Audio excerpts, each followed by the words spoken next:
உங்க சத்தமாமேன்னு சொல்லுங்க. இன்னைக்கு இந்த வார்த்தையை நீங்க தீர்க்க தரிசனமாவே பிடித்துக் கொள்ளுங்க.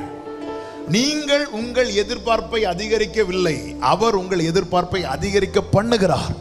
நான் காத்திருக்கவில்லை, அவர் என்னை காத்திருக்க பண்ணுகிறார். நான் தேடவில்லை, அவர் என்னை தேட பண்ணுகிறார். அல்லேலூயா.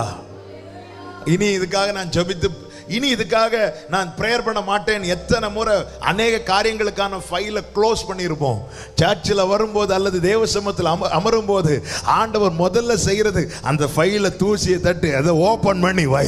இப்படி எத்தனை முறை இனி இதற்காக நான் ஜெபிக்க மாட்டேன் என்று வைத்த காரியத்தை திரும்ப திரும்ப ஜெபிக்க வைப்பதின் காரணம் என்ன? உனக்காய் தேவன் ஆயத்தம் பண்ணுவது சாதாரணமானதை அல்ல, எல்லாருக்கும் கொடுப்பதை போல அல்ல.